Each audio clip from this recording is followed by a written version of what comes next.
these are our favorite kind of episodes. I mean, we don't get to do a lot of them, but it's always good when we can feature positive stories and happy stories of growth like this one we have today from repeat Transworld clients. In today's economy, more people than ever are looking to buy and sell businesses. But how do you do it? Welcome to the Deal Board, presented by Transworld Business Advisors. Straight talk about real deals and real people.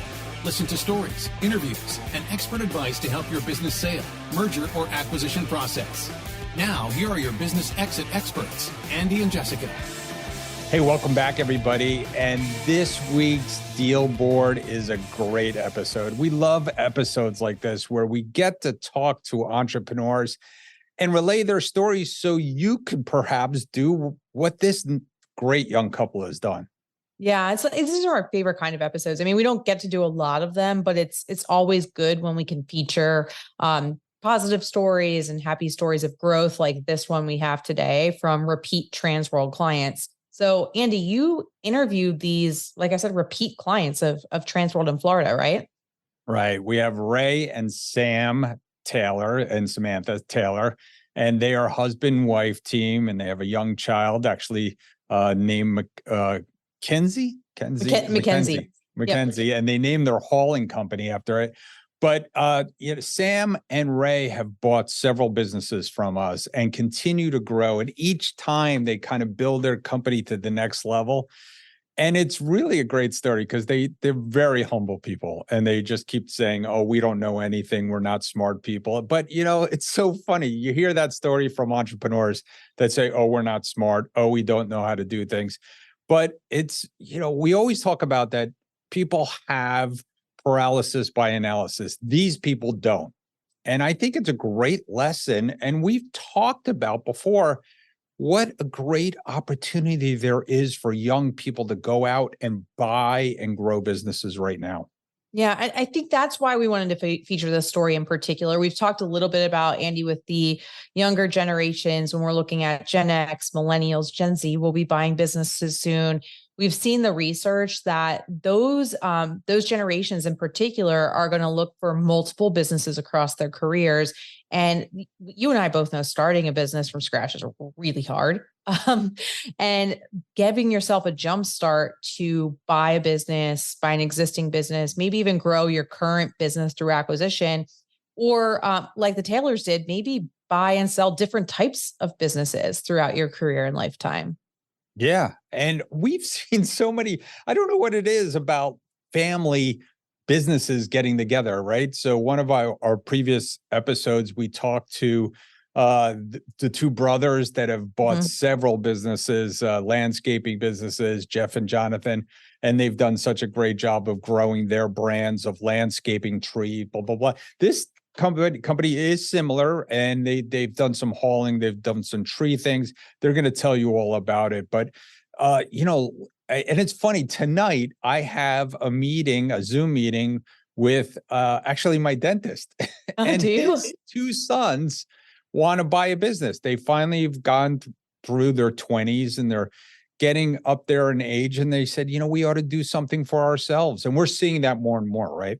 Yeah. We're definitely seeing that more and more. I mean, there's some interesting things done. Well, they probably won't go into dentistry, but there's also some industries too that I think are really conducive for multiple buys and flips. And it's interesting that you pointed out that other interview we did was in landscaping. This one's in trees and hauling. And you see lots of opportunities in those construction, home trade services. So I think there's a ton of opportunity there. There's also a lot of people retiring in those sectors. So as we're seeing these second generations pursuing buying a business or getting started for the first time, there's just a lot of things that they can vet. And it may be a resurgence in some of these industries too, for some younger owners, more innovation into those industries. $12 trillion of private equity needs to change hands. $75 trillion of wealth will be passed down from baby boomers to the next generations. What was it? 75% of all employees are employed by baby boomer businesses. I mean, just a huge shift is about to take place. And, the interesting thing is, prices, everybody talks about inflation. Prices for businesses have not, for the most part, ballooned like inflation. So there are still great deals out there. Less inventory these days, Yep. but still good deals. Yeah. I mean, it is funny. We've talked about this. We joked we had the 2x episode, 2x earnings is what the average business sells for back when we first launched the show. And then we joked during the pandemic that we should make it 2.5x because it bumped up a little bit, but now it's kind of settled back down. It's somewhere in that 2 to 2.5x. So it is, never thought about it, but it's like the one thing that you can still buy for the same value today as you did 15 years ago. Right. So, yeah. And I think if you got a variable rate loan these days, it's going to probably go down over the next few years. So I don't think there's any danger in buying a business now and worrying about interest rates going up. I think the opposite, you'll be able to renegotiate or refinance later on and find a less expensive loan. So it is a great time to go out there and buy.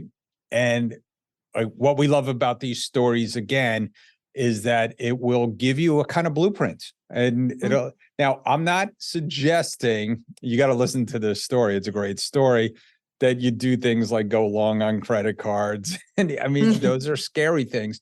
There's a lot more money available to people now, and a lot more programs that have come out that gives entrepreneurs a chance to buy a business. So capital is, I think, at an all-time high in availability. yeah. Yeah, I agree. But what I do like about the story is, like you hit on it, Andy, this is a blueprint. This couple was not experts in buying businesses and selling businesses when they started. And like you said, they would tell you that they're still not experts today, but through the help of great advisors, like some of the advisors on your team, they learned along the way, and they've built a really significant company for themselves and their daughter. Yeah. And the funny thing is, we've seen the business world pick up in the last few months. We've been talking about it. I just got back from visiting you in Dallas and your amazing team there. And we are again starting to see those record months, those larger deals starting to close. The private equity groups starting to say, hey, it's time to deploy money again. So, and in the real estate world, we might actually see it slow down. So again, a lot of people turning to us, the business world, to be entrepreneurial and to make money. So, yeah. And if you're watching this episode sometime in later December, and the best time really to both buy and sell a business in the beginning of the year. I'm sure we'll cover this in our year-end recap in our Kickstart year. We've got to get JT Tatum back on, but one of the top reasons, or the top resolutions people make every January 1st, is change of career or expansion of their career. So if you're sitting in late December listening to this episode, now's a really good time to consider learning a little bit more about the business for sale market and getting active come the turn of the year. Yeah, absolutely. If you're a baby boomer, 24 is your year. It is time to go.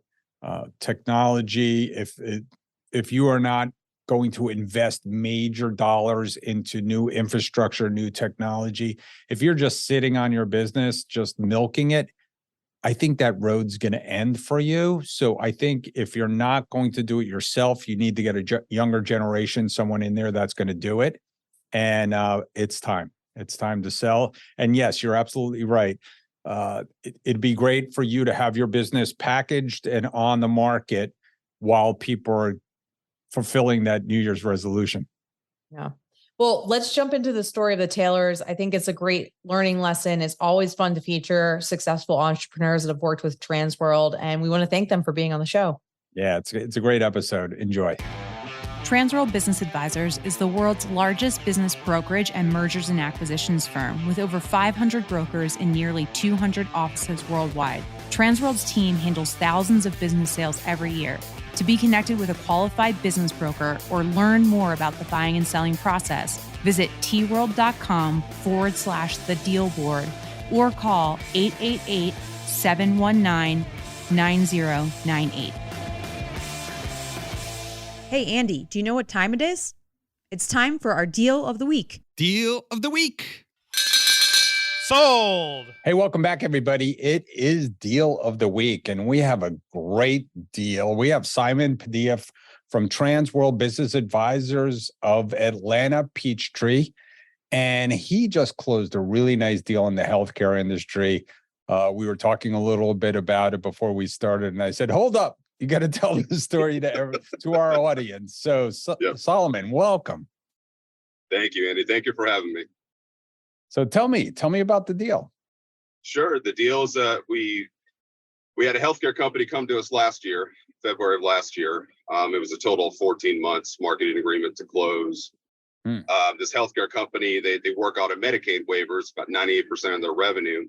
They have an adult day center. They have group homes and they have host homes. So the day center is where the developmentally disabled go. These are all adults. They go during the day. Right. And then some of them, there's about 9 clients that go and actually stay in homes with them, that they actually live with the company. Mm-hmm. And then they have an agreement for host homes where they give patients to basically get adopted by, someone that is responsible enough and cleared by the state. And then they split the profits, the Medicaid stipends with the host home and the company. So they came to us with a tax lien last year. It was sizable, $1.6 million at the time. In a lot of trouble with the IRS, had a tax attorney. Tax attorney said, hey, your best option is to treat it as an asset, sell the business. So they called us. So we went to work immediately, dealing with the IRS, figuring out how to get over the tax lien, how to do that in an SBA loan, because it's something we hadn't encountered before. And then, of course, we had to go to work figuring out how to deal with the challenging licensing issue with Medicaid for buyers that have never had a license and for buyers that may. Mm-hmm. So those were the 2 initial challenges, but we were under contract 3 times. And actually the deal was going to close last year, but 4 weeks before closing, they got served a lawsuit. Mm. So that killed that deal. And then we were able to, I had a backup buyer who called me every other day for about 4 weeks. He ended up being the right guy. He actually had a business in the same industry doing just about what they do, but a little bit more revenue. So he ended up being the one, but we worked through some challenging issues on this one. It was a wild ride. So we had 2 banks on the deal. Wow. We ended up with 6 attorneys altogether on the deal between buyer, seller, and the banks. We worked both banks on the deal, all the requirements up until the week before close, until he finally chose a bank. And we had referred one. And we worked through getting residential. This is my favorite one, getting residential 10-year leases for the SBA on residential houses in rural central Georgia, which was a challenge. We worked through some other lien issues as well. They had some additional liens and judgments we had to work through and negotiate through as well. But I had both banks tell me that this was, both vice presidents from both banks told me this was the most complicated deal they had done in 15 years. So, but we got it done, and we got a good amount out of it. So excellent. Well, I mean, listen, that's the magic of Transworld, right? Having all the resources to get a very, very complicated deal like that done. And so congratulations, Solomon. I mean, that is really, I know you guys had worked on that for a long time. It was a large deal. What was it, about $3 million? $3 million. Asking price was 2.7. We got $300,000 over asking price. Great. And so the sellers must have been happy to get out of all those IRS liens. Very much so. Very much so. Well, again, sounds like good deals, good people. And Solomon, what's the best way to get in touch with you if somebody else wants to talk to you about a deal they have? You can call our office at 770. I'll get the number here. 770-766-9855. Excellent. Thanks, Solomon. Thanks for coming. Give us a call. Thank you, Andy. Hey, welcome back, everybody. And we have a great episode and a great interview, and we're so excited. We love having entrepreneurs and their entrepreneurial stories here on the Deal Board. And we have a couple of great entrepreneurs, as well as one of my partners, John Geiwitz from Transworld Business Advisors of Jacksonville, who has been helping this amazing couple grow their business through acquisition and selling off businesses and buying other businesses. But I want to jump right in and introduce Sam and Ray Taylor, and they have several companies. I'll let them tell their story. Quickly, I want to say hello to John. John, thanks for coming on today. My pleasure, Andy. I'm looking forward to the story. And I'll start out with Ray. Ray, welcome. And why don't you give us a little bit of how this all started? Hey, thanks for having us on. So yeah, started out kind of a poor farm boy, wanted more for my life, and pretty much just started working. That's really all I know how to do. My dad's a Vietnam vet. My mom's just a crazy horse lady, as we all, know those kind of women. So she's a hard old woman. And the number one thing that they pretty much taught me from the word go is strictly do what you say you're going to do and bust your ass every day. Well, that's awesome advice. I mean, that's what I think what we all do as entrepreneurs, and successful entrepreneurs do that. So where did you grow up? Where was this upbringing? Right outside Jacksonville? Pretty much, yes, sir. So we're in a small little one-light town, Hastings, Florida, and essentially it's a little farming town. There's no work there, so you have to travel outside to like St. Augustine or Jacksonville for any kind of real work, unless you wanted to be a potato farmer. Right. So what was your first business? So my parents split up when I was 12 years old. So single mom, no money, working the normal 7 to 5 job. So I'm just around the neighborhood with her. We moved from the country to like a little community with probably like 50, 60 homes in it. I'm 12 years old, and I'm just like, I see all my buddies, and they all have new bikes and skateboards and cool clothes and all this stuff. And I'm just like, well, I'm not just going to sit around here and, twiddle my thumbs. So I just started mowing grass. I feel like a lot of like young service guys do. And eventually grew that to, we had about 125 residential accounts. I had a lot of big commercial accounts, your big box stores. I don't know if I'm allowed to say them but the blue ones, the orange ones, all of those. Awesome. Yes, sir. So in 2014, Samantha and I sold that business with John. That was our first business. You'll have to tell them how John found you. Yeah. So how did John find you? So I was, this is back in the days of Craigslist, and, I'm just like, was just fed up and burned out. Before we had sold, I had started a tree division. There's a lot more money to be made in the arboriculture industry. And so anyways, I just kind of listed it. My heart wasn't in it anymore. And, like anyone, it's impossible to find help, especially that caliber of employee. And and you can't afford them at the end of the day as well. So anyways, I made this post on Craigslist, and John reached out, like comes with all this and all these accounts and this, that, and the other. And I feel like it was pretty enticing because it got John's attention. So it must be somewhat decent. So he ended up reaching out, and we sold that business for a whopping little over $250,000 in 2014. And of course, for us at that time, we thought we were, just rich. I had over $100,000 in my account. Are you kidding me? I was like the big guy in town. I'd never seen that much money. No. Oh my goodness. So we thought at that time that was, a really big deal. I'm a made man. I got a wonderful wife and partner and just all kinds of money. How am I going to spend all this? Well, listen, that still is a lot of money, but in the grand scheme of things, when you're running a business, yes, it could be very little money, as you now know, as you grow your next business. So John, anything about that first deal that you wanted to add?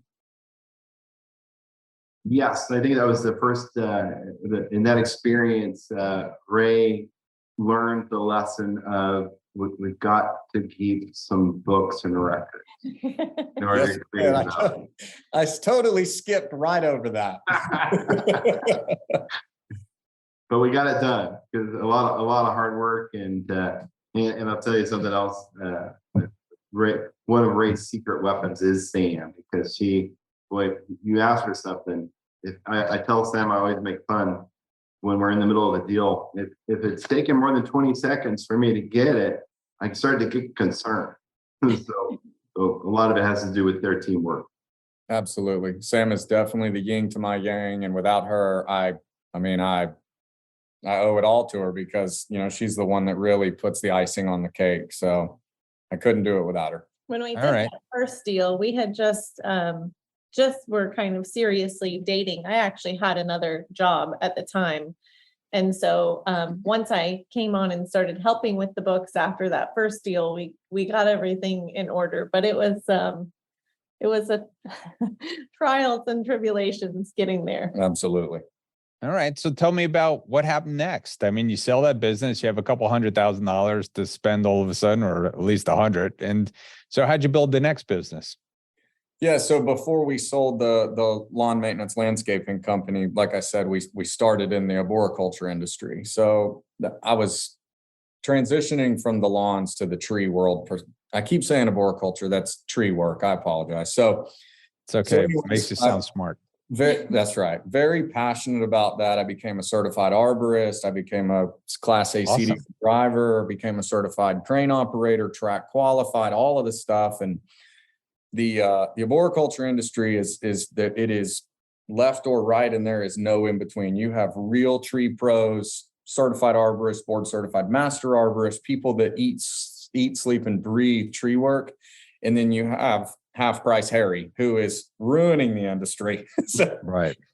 So anyways, we pretty much took that 150 grand we had left over after paying Transworld and all of our bills. And, those things that we learned, taxes, that's as we've grown and sold 3 businesses now, we learned a big lesson on taxes.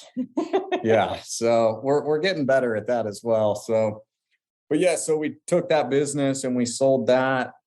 That was doing a little over, I think, $3.5 million a year. And we sold that in 2019, I think. I believe you're right. And right before we sold that, here we are again. I started 2 other businesses. So obviously in the tree world, we have big grapple trucks. So, the trucks with the claw on the back. So over a big part from when we invested in the tree business to when we sold it. Okay. I apologize. So took our whopping 150 grand and we bought a mini skid steer, like a tiny bobcat per se, and a chipper. I was climbing every day. It about killed me. We built multiple trucks. I weld and fabricate. It's kind of like a hobby. I still do it today. So fortunately I can build and fix anything. So we were buying a bunch of old junk trucks and fixing them up, making them work for us, and then selling them and buying newer and better and yada, yada, yada. But so yeah, we took $100,000 investment and put it into the tree business. And then we grew from 1 crew to 2 crews to 3 crews. At the peak of the growth of that business, the tree business, I think we were operating 4 full-time tree crews. We were doing residential and commercial tree work. We had branded this company to look like, a well-established, successful business. Well, not to look like, it was. It was. We had 4 or 5 on-staff certified arborists. Every guy there was a CDL driver. I mean, every single one of my guys, I would welcome into my home with open arms. I could turn my back on them without having to worry. They did the right thing even when no one was looking. And that inevitably is, I think, the keys to success is your guys. Your employees, the people under you, because they are, you rely on them all day, every day. Yeah, go ahead. Yeah, so we built that tree service up. Great marketing, great brand, great group of employees, really took care of our staff. I mean, it was a well-oiled machine. But Ray likes to go fast and hard into something, and then once he's seen it come to fruition and it's doing well on its own, then he kind of tends to find something else that catches his interest. Once it's not a challenge anymore, I feel like he's ready to take on the next thing. So we have a saying for that in our industry. Serial entrepreneur. Ray is quintessential serial entrepreneur. Yes, he is. Yes, you are. So incredible founder too. We kind of went to John and said, okay, we've for 3 years built this great business. We feel like the numbers are where we want them to be. We feel like it's very attractive for a buyer. Let's put this out there and see what happens. So we went through a few potential candidates before we landed on the buyers that actually ended up obtaining this business. And we were happy with the number and happy with the buyers and moved forward with that sale. And right before we sold that, sorry, I was really moving fast there. Right before we sold that, we started 2 other businesses. One is like a heavy earthwork, land clearing, site development company. And then another is kind of the big grapple trucks that pick up the tree debris from a tree service. In that durational period, we chased a couple hurricanes because they're always needing help. Sure. So we got like a little taste of that. Again, that is the ultimate fast and hard. And then you can go home after 90, 120 days. You just give it all you got and you get to go home. You're rewarded for doing so. But so we kind of split off into 2 companies. We had our heavy earthwork and then our grapple truck division. So then we kind of, John helped us get that business sold, which gave us a little more money to put in our pocket. And that way we could invest in both of those kind of simultaneously. And so this time, instead of a $250,000, we sold for 1.6, I think. Right. Only, so that would have been 5 years later. Mm-hmm. So 5 years later, we sold the tree business for 1.6 million with John. Great. Nice. It's been 3 years. Mm-hmm. 3.5 years. Mm-hmm. We also learned more lessons about taxes and debt service. John's just smiling ear to ear. Ray, quit buying stuff. That's all he ever says to me. And it's just, I want shiny and fast and, reliable and running that old junk. I came from that life. I don't want to be turning wrenches on it anymore, but here I am every day. So now you own the 2, the hauling business and the grapple tree business, the grapple business. So the site development company we just recently sold 40 days ago, John, I think. Yeah. So that business has just recently been sold for just a hair under 3.5 million. That one I felt like we were all pulling our hair out on. It just, I'm assuming the bigger they get, the more levels and layers that there are to kind of like cut through. And we're learning that the hard way as well. Mm-hmm. We got a little smarter with our taxes this time and kind of know how to invest some things a little differently where we don't get slammed as bad. But yeah, that's been a huge one. And that was so now that it's just Kinsey Hauling, we have some other commercial property stuff too. That's just our little side project, mailbox money. But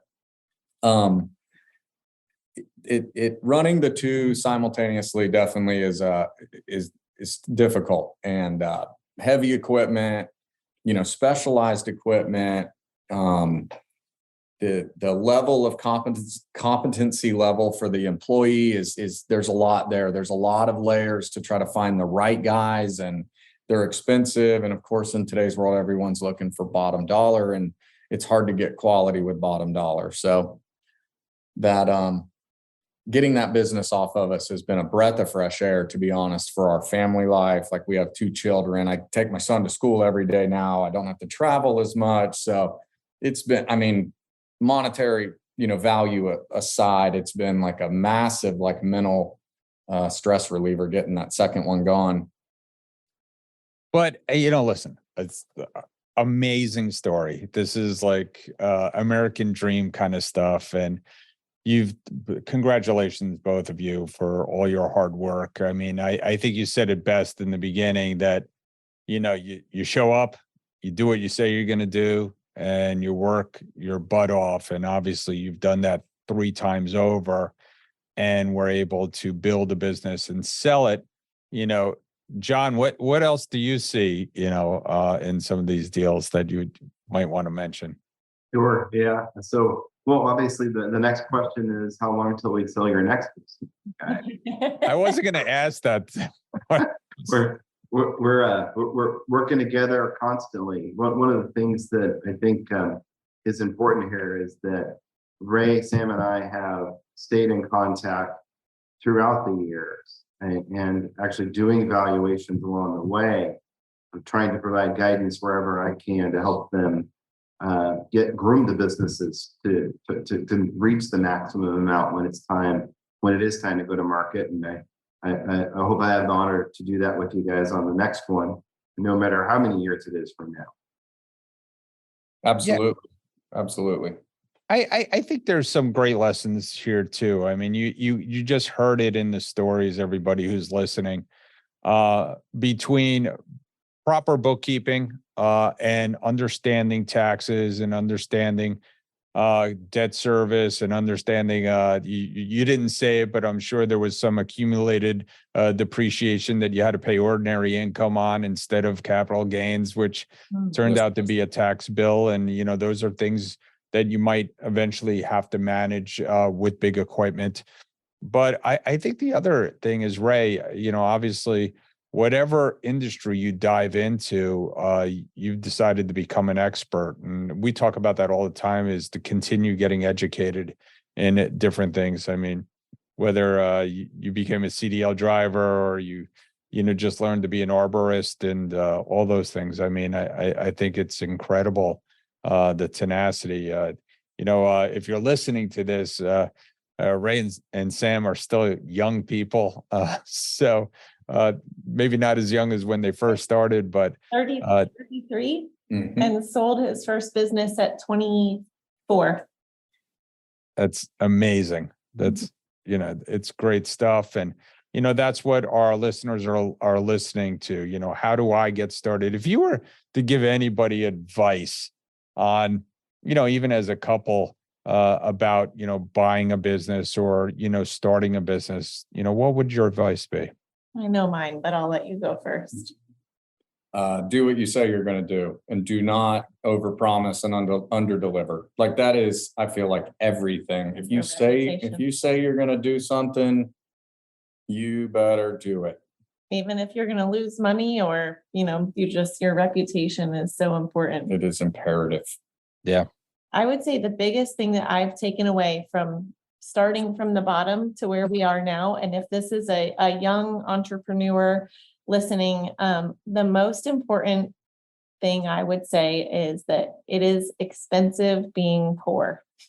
From the beginning, pay your bills on time, keep that credit score, invest your money wisely. I mean, the way that we started is definitely the most difficult way. 29% interest loans on buy here, pay here trucks. And making deals with these cash loans, the loan sharks, just like with, they're not going to, unfortunately, we didn't have another option. And we did a lot of bad financial deals before we got here. And looking back now, I feel like we probably wasted a lot of money. They were good lessons because we appreciate now so much, what we have and the way we use our money. But if you are starting from the beginning, I think that the most important thing is to really try to be wise with your money, not buying things that you can't afford, and take a credit card out and use it and pay it, and really just try to make good financial decisions from the start. Otherwise, they're going to haunt you for years. Oh my goodness. Credit history is everything. My goodness. And it's taken us 10 years to build up, the business credit and the personal credit, and, invest wisely. And I think if you can really start with a good financial foundation, it makes all the difference in the world. Absolutely. That's incredible. I mean, it's just an incredible story. It's incredible lessons. Great takeaways. John, did you want to add anything before we wrap it up? So every once in a while, as a business broker, and this, Andy, you get lucky enough to have the relationship that I've enjoyed having with the Taylors. You earn that relationship. You earn that relationship by staying in touch, not being transactional, if you will. I've had the pleasure of working with them over and over and over again, because we're not just done at the closing. We're going to stay in touch. We're going to hear about the horror stories post close, right? We all know that there's going to be some things during the transition that after the closing that aren't going to go exactly the way that we wanted them to go.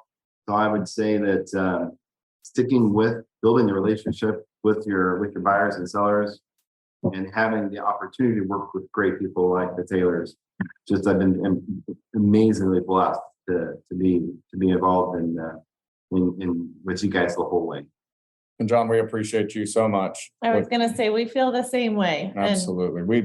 I couldn't do it without Sam, and I definitely couldn't do it without you. So as long as you guys, I can keep you guys in my corner. I mean, I feel like, there is no ceiling. Well, we will definitely be in your corner. And yes, I too want to add that, we are so thankful to have entrepreneurs like you and repeat customers like you, and just supporting just amazing people growing their businesses. We're glad we could be a resource to the two of you. Is there any business that you want to plug before we leave? One of the businesses, or you're just kind of business to business at this point? Pretty much, yes or no. I appreciate it. No, it's all business to business for us. Well, again, great story. Thank you so much for telling it. Look forward to seeing you and talking to you again soon. Thank you so much, Sam. Thank you so much, Ray. Thank you so much, John. Appreciate it, guys. Thanks for having us on. Hey, Jessica, you know what time it is? Money time? Almost. It's time for listing of the week. Hey, welcome back, everybody. It is listing of the week, and I have Iain Mackie from Vancouver, Washington. Vancouver, Washington, indeed. Excellent. And so tell us about this listing. So this listing, I'm really excited about it. It is a heavy equipment, truck-mounted heavy equipment manufacturer. So we're talking hydraulics, we're talking spinning metal in the back of a truck. And this guy's got 3 proprietary designs that he owns the design. They're got great gross margins, proven profitable. And it's something that every municipality, county, anybody who owns a road or lots of them needs this for road maintenance. So there's a large potential market. And the thing about this company is they've got the manufacturing down. They've got the design down. They don't have strong marketing. They need somebody who understands the market, who can really make this scale and make it take off. And it's a bargain. It's going 680,000, and somebody is going to make a mint out of this thing. Sounds like a great deal. If they want to get in touch with you, what's the best way? Iain Mackie, IMACKIE at tworld.com or 360-921-8943. Come get it. Amazing opportunity. Thanks for tuning into the show today. If you like the podcast, share it with your friends on social media. And don't forget to subscribe and leave us a review on your favorite podcasting app. If you have questions, would like to appear, or have suggestions for topics for the show, get in contact with us through our website, thedealboardpodcast.com.